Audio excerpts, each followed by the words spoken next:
Let's talk first of all about what we saw earlier, you know, those two globalist chums, Macron, Monsieur Macron and Monsieur Starmer, standing there at this bizarre press conference asking this answering questions on this equally bizarre one in, one out deal. I guess before we get to talk about this, Philip, we should remind ourselves of these the two men giving this press conference not so long ago. So I'm pleased to announce our agreement today on a groundbreaking returns pilot. For the very first time, migrants arriving via small boat will be detained and returned to France in short order. In exchange for every return, a different individual will be allowed to come here via a safe route, controlled and legal, subject to strict security checks, and only open to those who have not tried to enter the UK illegally. Thank you very much, Keir. This is, as I said, it's Kafkaesque. It really is. It's an absolute mess. First of all, Philip, there's a lot to unpack here. Let's see what we can do. You know, so many angles to attack this from. First of all, this isn't one in, one out effectively. I mean, what this will amount to is that every 1 in 17 British migrants, migrants who pitch up here, could be selected to go back to France. So my first question to you, and indeed, if any of you people in my wonderful audience know the answers to these questions, you're a better man or woman than I am, but please do ring in and tell us. First of all, how do they select that 1 in 17? Absolutely no idea. Thank you. Let's move on to that. But the thing is, Philip, nor does Starmer and nor does nobody Macron. knows. Nobody knows. I think the really interesting thing about this is just putting it in perspective, because we're talking about here, 50 a week, something like that. Yeah, 50 to 50 a week. Yeah. It's 50 a week. Okay, you said today there's about over 700. We think 700 a day, 2,599 last week. Think about that. So it's anything up to 1,000 a day, right, at the moment. Yeah. Now, how the hell have we got here? Because in 2018, it was around the number of migrants crossing the channel was 299 for the year, right? You cut to 2022, and it's just short of 40,000, right? They don't want to do. And this year it's going to be more than 50,000. This year it's more going to than be 50,000. This year it's going to be more. So this is like a sticking plaster on an amputated leg, isn't it? Yeah. It's not going to do anything. In fact, it's just going to make things worse, because it gives the signal, it communicates a signal that we are helpless, that we cannot do anything, and that we won't do anything. So people will just pile on the boats. They will just come over. Oh yeah, one will go over. We don't know who, why, or where, or what ethnicity or whatever, but one will go back over, and things will just carry on as usual, and the numbers will get bigger and bigger and bigger, and we'll get more frustrated, and our country will become more dangerous, because, as we know, these are undocumented males. By and large, they're young fighting age males, and they are wreaking havoc in our towns and cities. Indeed, absolutely. Now, the political lobby, not famous for putting people like Starmer and Macron really on the spot. They didn't really ask too many of the proper questions here, but one of them did say, how do they select the 1 in 17? And Starmer's response was, oh, I'm not going to get into that now, here. That's because he hasn't got an answer. Okay, so I have some other questions they should have asked. We'll get into the immigration lawyer issue in just a minute. So let's just say they've selected the 1 in 17. They then send him, because it'll almost certainly be a he. They send him back to France. Then what happens to him? What happens? He comes back here. He jumps back in a dinghy and tries his luck again, because there is going to be a point when he stays here. You know, 2 or 3 times. So I don't think nobody asked that, and I don't think they thought that through. So at the moment, the plan, folks, seems to be that we pick 1 in 17 using a method that we don't know, that we have no idea what it is, nor does Starmer, nor does Macron. Then we send, you know, the hapless 1 in 17 back to France, and then they don't know what they're going to do. As Philip said, and as I said in my monologue, here's what they'll do. I mean, you can't lock them up or anything like that. They'll just do a U-turn. They'll go back to Calais, get back on the first dinghy to Dover. Right, here's my next point. You know what the mass ranks of our money-grabbing immigration lawyers are like. They'll be all over this like a rash. Yeah. I mean, there'll be immigration lawyers in this country going, oh, I like the sound of this one in, one out scheme. We're going to make some Mazuma here. Oh, give me a bank manager. That new car you've been wanting, Elsie, go and buy it. We're going to make some serious money now. So, once they get their hands into this, and by the way, every migrant that comes over gets a lawyer. You know, that's another issue, but they do. Now, you're the lawyer for the 1 in 17 that's just been chosen to be kicked back to France. They'll have a field day with it. I mean, the first thing they're going to go is, well, why my client? What about the other 16? Honestly, they will tie this scheme up in legal knots, and my prediction is, I don't think they'll get a single migrant back to France because of the mess of it, and because these immigration lawyers, I mean, they're money grabbers, but they're no fools. They will destroy the chance of sending anybody back quite easily, I would have thought. Yeah, I think you're absolutely right. It's just a great big payday for them. And again, I re-emphasise the point because I think it's really important. It just sends a message out to everybody else that we are fair game, that everybody can come over here, and it isn't just the lawyers as well. It's the hotels, it's Serco, it's all of that infrastructure which has built up around this. If they are serious about dealing with this, they're not talking about 50 people a week. They're talking about thousands and thousands of people a week. They're talking about everybody. They should be talking about turning everybody back. So they're not serious. There's no point even taking this seriously. Because, I agree.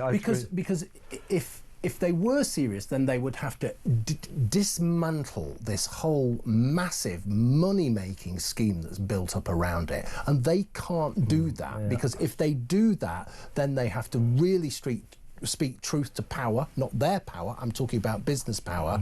And it's the Labour Party, for God's sake. They just simply cannot do that. So check this out, folks, and you'll like this. The Telegraph, Daily Telegraph, to its credit, has got their calculator out. And let's take a sort of average day of migrants coming across the channel. The Telegraph has worked out that under this new, what Starmer called it, groundbreaking scheme, they've worked out it will take 3 months to send back 1 day's worth of migrants. 3 months. 3 months. Exactly. You know, it's just kicking the ball down the beach, isn't it? It's not gonna. It really isn't gonna do anything. It just feels as though they've given up, and the only things that they can deal with are very short-term sound bites, little bits of PR. It's headline chasing. It's headline chasing. Short-term headlines. We've reached a deal, a groundbreaking deal. No, you haven't.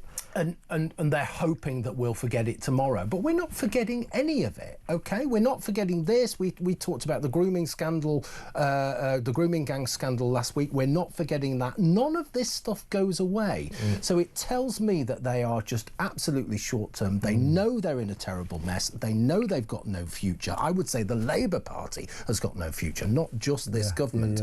And they are acting accordingly. And it's very dangerous for us. And as always, with this kind of stuff, with these kind of people that are dealing with undocumented young males, it's women and children who are going to suffer. And as I said in my monologue, the essential nature of the migrant crisis is numerical. Yeah.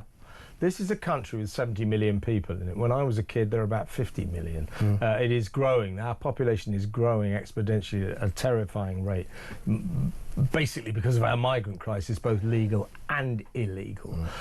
So it's numerical. Too many people are coming to this country, legally and illegally. We're letting in too many people. So it's numerical.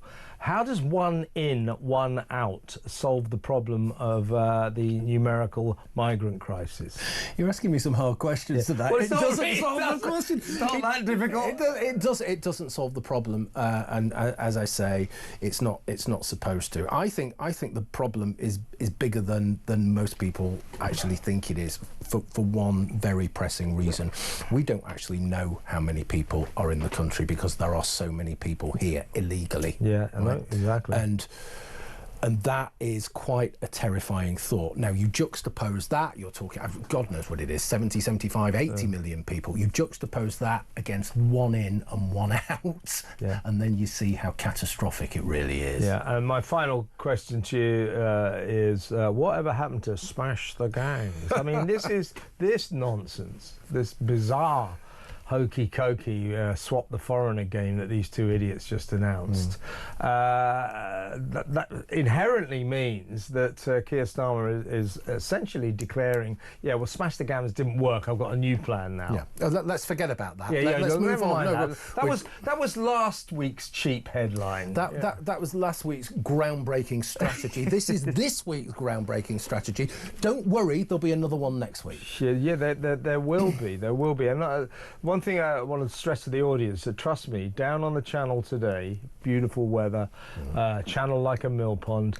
It's like Piccadilly Circus. They started coming across this morning around about 4:30 in the morning. Somebody told me that by 8 this morning, 120 had already pitched up, and I'm hearing it's a big number this week. I mean, conservative 600-700, but it could be quite a lot more than that. And you know what's funny about that, Philip, is there'd been no migrants coming over for the last 2 days because all of a sudden the French were doing their job. They were patrolling like crazy, stopping the boats because they didn't want to embarrass Macron when he was here on his stupid, baffling state visit. What is that all about, by the way? Do you think, by the way, give me a call, do you think can you think of better ways, any better ways to spend £5 million of taxpayers' money, than sucking up to Macron on a state visit? Can you think of anything? I can. No, I mean, let me know what you think about that. Well, did you know the banquet at Windsor, in the Great Hall of Windsor the other night? They estimate that could have easily cost.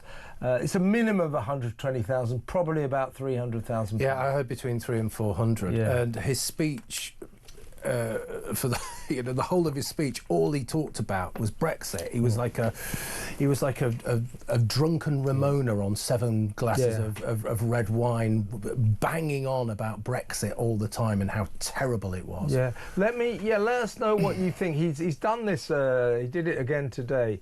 What do you think about? We spent £5 million on this guy coming over, this pipsqueak president of France who hates us, by the way. Yeah. We give him a 300 grand feast. They dress all their stupid clothes and go to all these banquets and functions and things, preening, sucking up to him, and he detests us. Why do you think we did that? And what do you think of the fact that during his term here, his 3 days here, they're just ending now. He's still on this visit officially right now, so it's just sort of ending as we speak. Did you notice he bombarded us with the horror of Brexit? Yeah, we were conned. He kept saying it. Oh, the British people were conned. Brexit was a terrible mistake. So we give £5 million for him to come over and tell us, the British people, that we were conned and we made a terrible mistake on Brexit. And by the way, the other thing that him, Starmer, and the bloody king bombarded us with was the term irregular migrants. This was part of their Orwellian scheme. We need to get rid of that word illegal. Now, I don't entirely blame His Majesty Charles, the King, for his part in this horrible process. I think he should have maybe kicked back on that one. But you have to remember, basically on a state visit, the King, the sovereign, formerly the Queen, of course, they just do what they're told. They get the speech written for them and all that. But don't fall for that, folks. It's not irregular migration, it's illegal migration. Don't let them change what we call the illegal migrant crisis, because they're trying an Orwellian trick to replace the correct term with a kind of nice euphemism, to make the migrant crisis seem less harsh. That's what they're trying to do. Don't fall for it, folks. Never, ever let a politician tell you that you have to be careful with your language. That's none of their business, what we say. Okay.